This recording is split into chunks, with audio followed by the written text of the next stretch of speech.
Hello, this is JP Hrisoulas, a Cranky Old Bastard, with the next installment on Hilting the Wootz Kindjhal.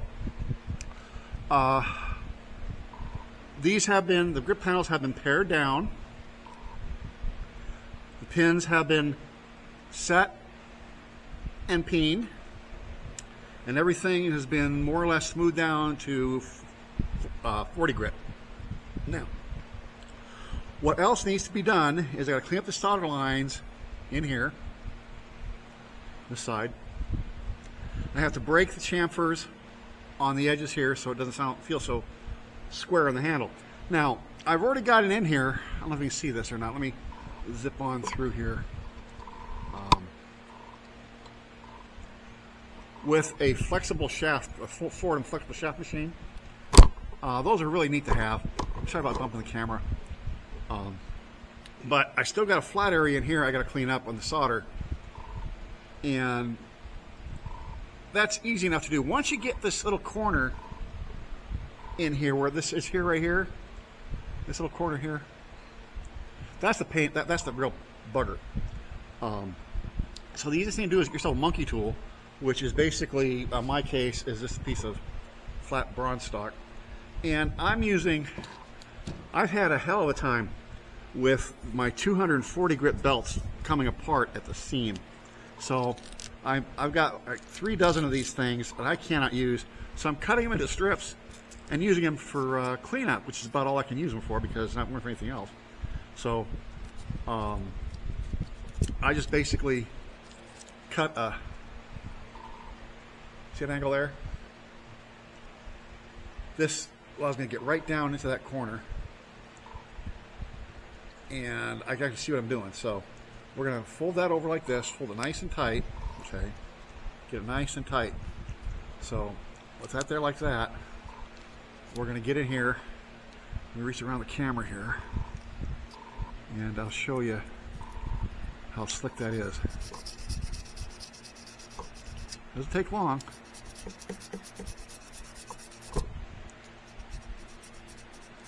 And you just basically press down.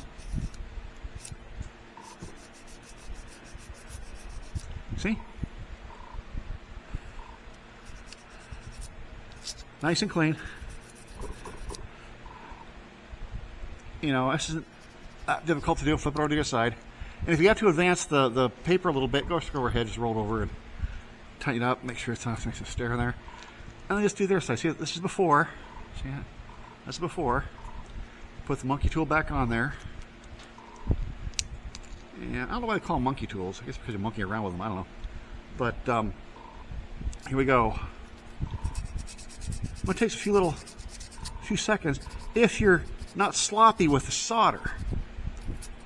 You know, if you're careful with the solder, it shouldn't take long at all.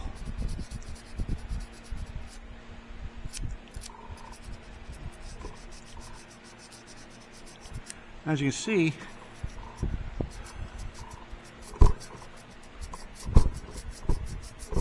it's coming off real nice and clean.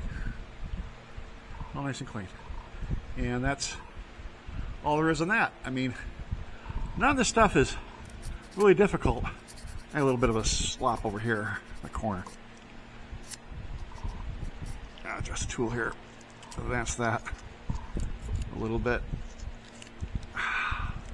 Yeah, this whole thing with these belts really annoyed the heck out of me.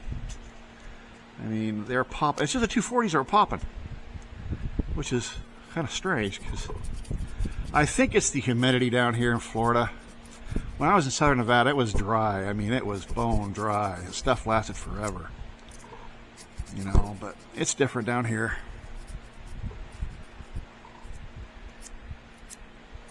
And I think that's it for that side. Yep.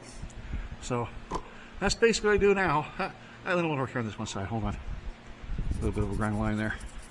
The next step is to rub this down to 240 grit all the way around. Like I said, break the chamfer on the edges. Final buff. Get everything evened up. Final buff it.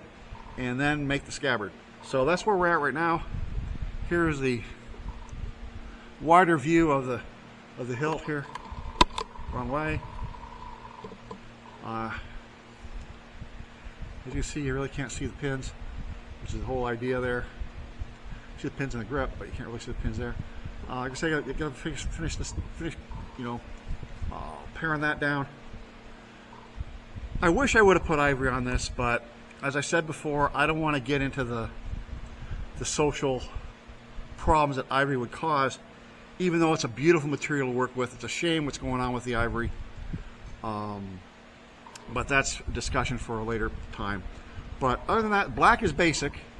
I mean, black horn is elegant, it's traditional, it can be gorgeous. Sometimes you get other colors of horn, like the ambers and the creams and the browns and the golds. That's absolutely fantastic, but they're hard to find in any pieces that are usually big enough to do a grip like this. You can use ram's horn.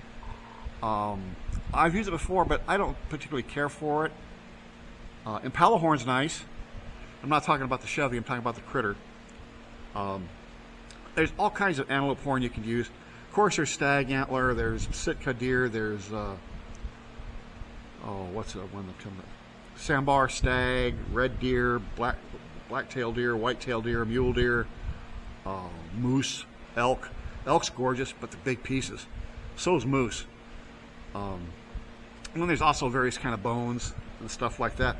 I might do a bone gripped one later. It's going to be smaller, but other than that, this is pretty much, you know, coming up to the final wire here. We're in the home stretch coming in. So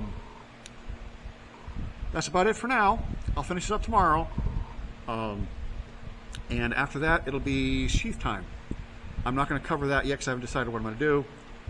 And besides, I'm not that great a leather worker. I'll be honest. As I said before, my leather looks like a chimpanzee did it until I started putting like a couple little stamps on it, and that looked like an orangutan did it. So I did step up from chimp to orang. But be that as it may, I hope you enjoyed the video. Please hit the like button. If you haven't already done so, please hit the subscribe button. Please leave me a comment. Let me know how I'm doing. Thank you so much for your time. Have a pleasant evening. May the wise Lord bless and keep you all. Thank you once again.